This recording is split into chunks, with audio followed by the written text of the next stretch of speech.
president of American Baptist College. And Dr. Lafayette has given us some remembrances of his time with Dr. Martin Luther King.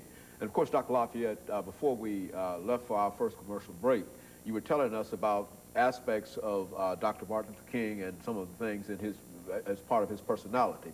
But let's look at the civil rights movement in its entirety from the point of view of post-1960 and after 1960. Exactly what did it mean to live in a segregated America at the time, not only a segregated South, but a segregated America? Let's look at it so for those of our viewers who might not understand what the celebration is all about, let's look at it from that perspective. Well, it's hard for some people to conceive or even imagine that you were allowed to shop in a department store at all the other counters.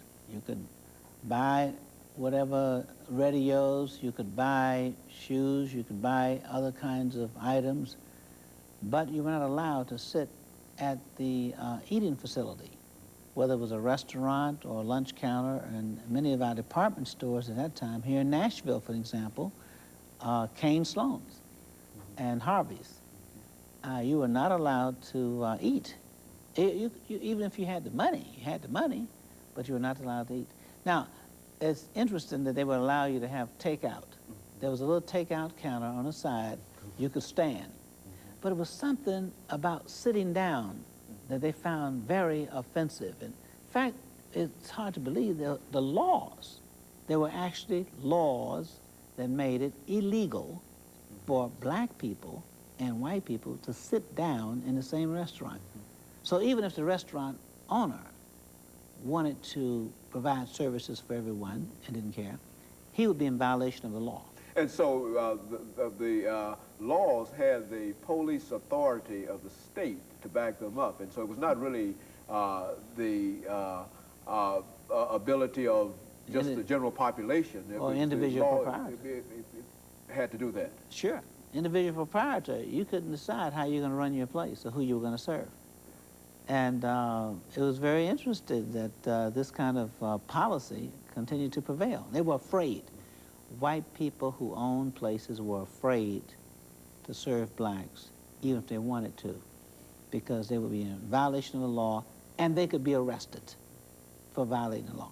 Same thing with hotels.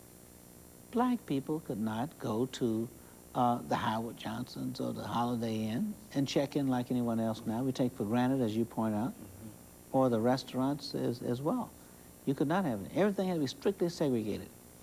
So this was, first of all, we felt it was immoral, because what was the message? The reason why there was segregation is because it implied that blacks and whites were not equal, and that blacks were inferior, therefore whites were superior, and that the blacks could not sit in the same place where whites were eating. And so this not only included eating, this education facilities and on down the line. Absolutely. Sports, you could not play against each other's teams, like we have here in our colleges and universities. In fact, you could not sit in the same classroom at the university. And in one case, they did allow you to open up and sit in the same classroom, but then you couldn't live in the dormitories. The athletes, for example, when they would allow you to play on the football team, but you couldn't stay in the dormitory. Yeah, dormitory, the same facilities. And little children, as well as adults, had to be subjugated to that kind of attitude. And well, they say, well, what was the problem? They said, well, we were not socially equal. We're not intellectually equal, so therefore we could not sit together. And it was something about that. Now, I don't remember the elevators being segregated. So it was a sit-down thing. As long as you were standing up, like you were in a crowd or whatever, that was okay. But they had the hospitals that were segregated.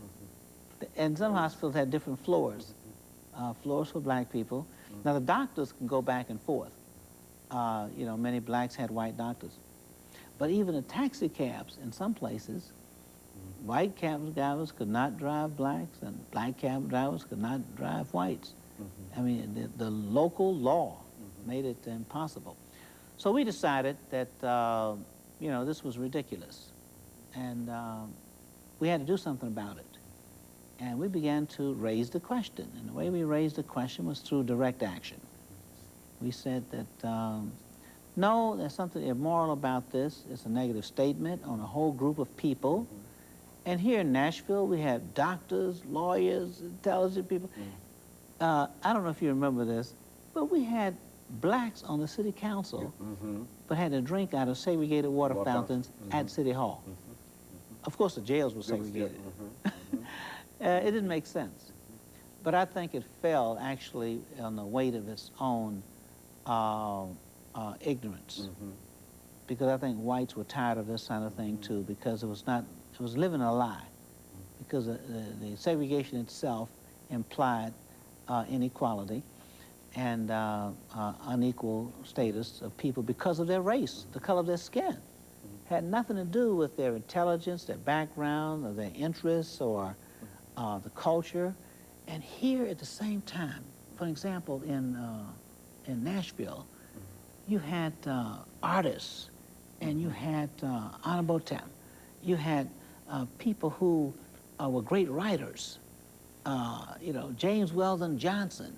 You know, I mean, Nashville has produced all kind of, here you had the Jubilee singers who would go around the world and sing and be treated in royal fashion. But when they came back to Nashville, you know, they're just like boys and girls who were, you know, servants of some sort. But all those things, fortunately, have come to pass to a certain degree. And at least the law has changed. You cannot legally segregate against a person or discriminate because of their color of their skin. But these are things that we don't want to forget, because this is the thing that Martin Luther King died for.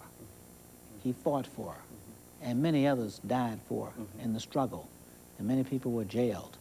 I myself was jailed about 23 times.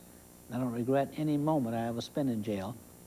Although I tell you, when I look at the ghost of Mississippi, Mississippi Burning, it does have a psychological effect, because I know that in any instance, I could have been a victim. Very good. And of course, Dr. Lafayette, let me stop for our second commercial break, and then we'll come back and talk about some other aspects.